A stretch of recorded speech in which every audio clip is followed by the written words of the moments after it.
Hi friends, Rajiv schooling में आप सबका स्वागत है। आज एक नए प्रश्न के साथ प्रश्न में दिया है कि 5 केजी द्रव्यमान की वस्तु 5 केजी द्रव्यमान की वस्तु द्रव्यमान को m से प्रदर्शित करते हैं और m बराबर दे दिया है 5 केजी। द्रव्यमान की वस्तु और 2 सेकेंड के लिए सेकेंड क्या है? टाइम है। टाइम को t से डिनोट करते हैं और t बराबर दे दिया है आपका 2 सेकेंड। 2 सेकेंड के लिए एक बल कार्यरत है, बल को F से डिनोट करते हैं और बोल रहा है कि 5 केजी द्रव्यमान का कोई वस्तु पर 2 सेकेंड के लिए कोई बल लग रहा है। वस्तु के वेग को 3 मीटर प्रति सेकेंड वेग है, वेग को v से डिनोट करते हैं और v का एसआई मात्रक जो होता है वो मीटर प्रति सेकेंड होता है। मीटर प्रति सेकेंड होता है, ये वेग का मात्रक है, जिसे पहचान सकते हैं तो लिखा भी होता है और प्लस एसआई मात्रक से भी हम पकड़ सकते हैं। तो जो वस्तु के वेग को 3 मीटर प्रति सेकेंड की से बढ़ाकर 7 मीटर प्रति सेकेंड कर देता है। क्या कर रहा है कि किसी वस्तु पर जब 5 केजी द्रव्यमान की वस्तु है, अगर उस पर 2 सेकेंड के लिए कोई बल लगाया जाता है तो बल क्या कर रहा है कि वस्तु के वेग को बढ़ा दे रहा है। कितना बढ़ा रहा है कि 3 मीटर प्रति सेकेंड से 7 मीटर प्रति सेकेंड कर दे रहा है। मीन्स की वस्तु का वेग, देखिए बल क्या होता है कि किसी वस्तु पर लगकर वस्तु की स्थिति, आकार, आकृति और डायरेक्शन में चेंज कर देता है। किसमें चेंज कर सकता है? बल वह भौतिक कारक है जो किसी वस्तु पर लगकर वस्तु की स्थिति में परिवर्तन कर देता है, या पोजीशन में कर दे, साइज में कर दे, शेप में कर दे, हर तरह में परिवर्तन कर सकते हैं। जिस वजह से उसका परिवर्तन होता है वो बल होता है।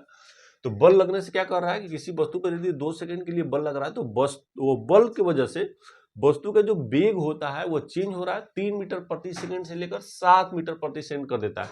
मतलब कि पहले उसका जो वेग था u, वो था 3 मीटर प्रति सेकेंड और फिर चेंज होकर फाइनल जो वेग हो गया, वेलोसिटी हो गया, वो हो गया 7 मीटर प्रति सेकेंड कर देता है।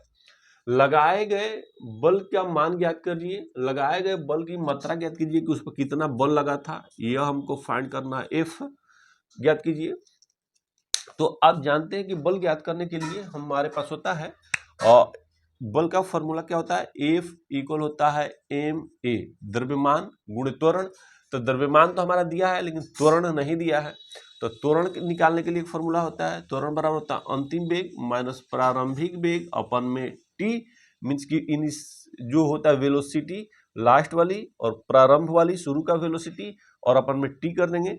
तो यहां से हम उसका मान निकाल देंगे। a इक्वल v का मान हमारा दिया 7 माइनस u का मान आपका दिया 3 मीटर प्रति सेकेंड, अपन में t का मान आपका दिया है 2 सेकेंड, तो रख देंगे 2।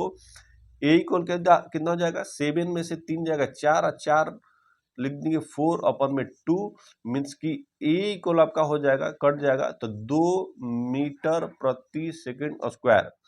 त्वरण है, त्वरण का ऐसा ही मात्रक हमारा होता है मीटर प्रति सेकंड स्क्वायर। एसिलेरेशन कहते हैं त्वरण का, मतलब कि गति का क्या कर रहा है? बढ़ाता है। तो एसिलेरेशन जो होता है, त्वरण क्या होता है? किसी पॉजिटिव भी होती है और निगेटिव होता है। यदि किसी वस्तु का वेग लगातार बढ़ रहा हो तो उसका त्वरण धनात्मक होता है, यदि वस्तु का वेग लगातार घट रहा हो तो त्वरण ऋणात्मक होगा। इस प्रश्न में वस्तु का वेग क्या हो रहा है? बढ़ रहा है, क्योंकि 3 मीटर प्रति सेकेंड से लेकर 7 मीटर प्रति सेकंड उसकी चाल बढ़ रहा था। जब चाल बढ़ रहा था मीन्स की उसके एक्सेलरेट भी बढ़ रहा था।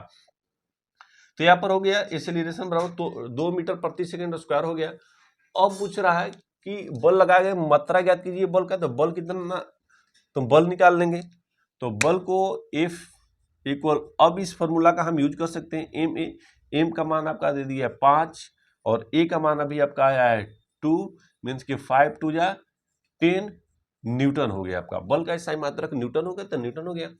अब इस बल को 5 सेकंड के लिए आरोपित किया जाता है। अब टाइम क्या करा? कंडीशन यहाँ पर दे दिया कि टाइम यदि 5 सेकंड कर देते हैं, पहले टाइम हमारा 2 सेकंड था, अब टाइम बोला कि 5 सेकंड के लिए अगर यह बल लगाया जाए तो वस्तु का जो वेग है, अंतिम वेग कितना होगा? अंतिम वेग मीन्स की फाइनल वेलोसिटी हमें ज्ञात करनी होगी। सेम क्या रहेगा? द्रव्यमान तो वस्तु का बदलेगा नहीं और टाइम हमारा चेंज हो जा रहा है, टाइम 2 सेकंड से 5 सेकंड हो जाएगा, अंतिम वेग पूछ रहा है। तो फिर हमें त्वरण भी चेंज नहीं हो रहा है, त्वरण का मान हम निकाल देंगे। इससे v minus you upon T, जो हमारा ये वाला सूत्र था, इसी में हम सारे वैल्यू को पुट कर देते हैं। a का मान हमारा दिया था, निकाला गया है 2, v पूछ रहा है तो v फाइंड करना है। u का मान आपका दे दिया है, कितना था u? इनिशियल वेलोसिटी 3 मीटर, तो 3 रख दिए और टाइम कितना दिया है 5 सेकंड के लिए बोला कि लगाएंगे, तब कहते 5 लग दिए, और 5 में 2 क्या करेंगे तो जगह 10 इक्वल v माइनस 3, यानी 10 प्लस 3 इक्वल v, यानी v इक्वल हो जाएगा 13, 10 और 3 कितना जाएगा 13 मीटर प्रति सेकेंड। ये क्या हो जाएगा, वेलोसिटी का मान हो जाएगा 13 मीटर प्रति सेकेंड। यदि इस पर वस्तु जो है, इस पर बल अगर 5 सेकंड के लिए आरोपित किया जाए तो वस्तु का अंतिम वेग कितना हो जाएगा। अगर 5 सेकंड के लिए आरोपित करते हैं तो वस्तु का अंतिम जो वेग होगा, लास्ट वेलोसिटी जो होगा, फाइनल वेलोसिटी, वो 13 मीटर प्रति सेकंड होगा। यदि आपका भी कोई प्रश्न हो तो आप हमें कमेंट कर सकते हैं। अभी तक आपने इस चैनल को सब्सक्राइब नहीं किया है तो सब्सक्राइब कर लें, ताकि हर रोज आपको एक नई वीडियो प्राप्त हो। राजीव स्कूलिंग से जुड़ने के लिए धन्यवाद।